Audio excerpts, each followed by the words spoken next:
कसे आहात बालमित्रांनो? बरेचदा तुम्हाला खूप छान छान गिफ्ट मिळत असतील ना, कोणी पाहुणे येतात, ते देतात, मग तुम्हाला आनंद होतो की नाही? असंच आपणही जेव्हा दुसऱ्यांना काही देतो तर त्यांना पण आनंद होतो. अशाच एका मुलीची मी तुम्हाला गोष्ट सांगणार आहे. तिचं नाव होतं मीना. मीना आणि सीमा एकाच शाळेत शिकत होते.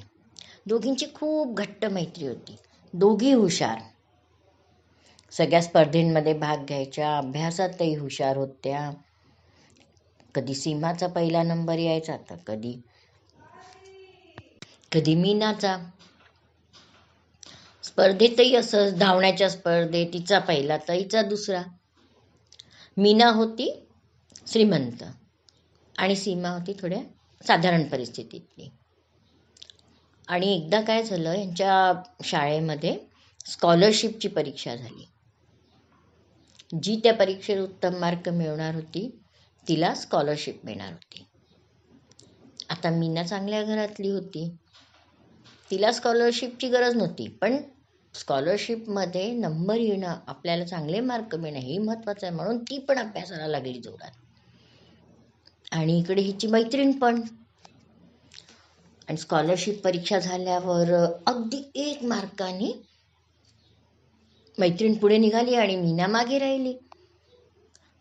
तिच्या मॅडमने तिला बोलवलं.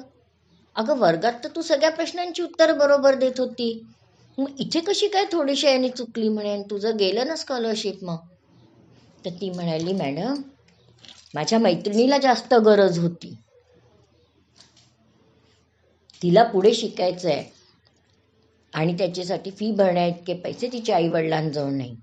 माझे आईवडील सहज पैसे भरू शकतात, पण हे माझ्या मैत्रिणींना सांगू नका बरं, नाहीतर तिला वाईट वाटेल. तिच्या मॅडमना तिच्यावर खूप गर्व झाला.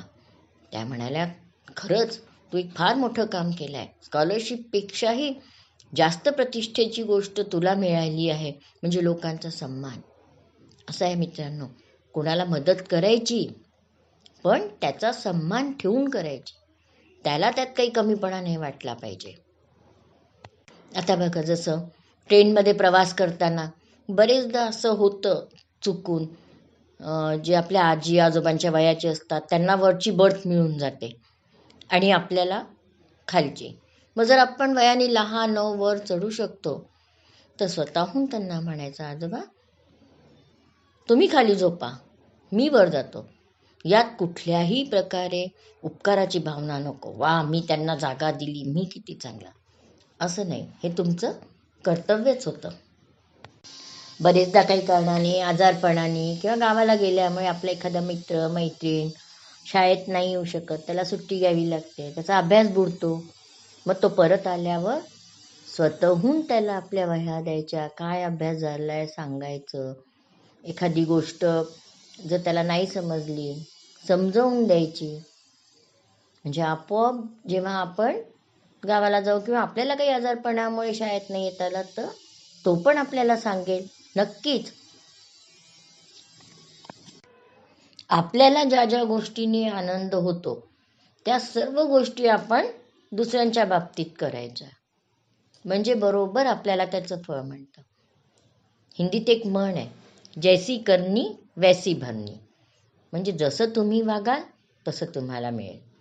तुम्ही सर्वांना आदर द्या, सगळे तुमचा आदर करतील.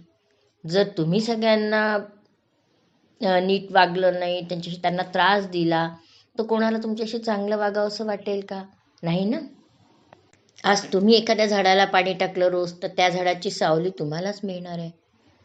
आज तुम्ही समजा एखाद्या जनावराला, कुत्र्याला किंवा गाईला रोज काही खायला दिलं, पाणी पाजलं, तर बघा एखाद वेळेला तुमच्यावर संकट आलं तर तो कुत्राच तुम्हाला वाचवेल. परोपकार करत जायचे. आता तो उन्हाळा सुरू झाला आहे, आपल्या घरासमोर एक पाण्याचं भांडं नक्की ठेवा. बघा तुम्हाला स्वतःलाही किती आनंद होईल की जेव्हा तुम्ही बघाल एखादी तहानलेली गाय, कुत्रा किंवा सुंदर सुंदर चिमण्या येऊन तुमच्या ठेवलेल्या भांड्यातलं पाणी पिऊन राहिले आहे, तुम्ही टाकलेले दाणे खाऊन राहिले आहे. खूप आनंद होईल तुम्हाला. मग काय बालमित्रांनो, करणार ना एवढं? आणि आठवणीने आपल्या बरोबर शाळेत जाताना 1 बॉटल एक्स्ट्रा पाणी घेऊन जात जा. रस्त्यात तुम्हाला कुठलंही झाड दिसलं त्याच्यात पाणी टाकायचं. चला तर मग पुन्हा भेटूया. तोपर्यंत बाय.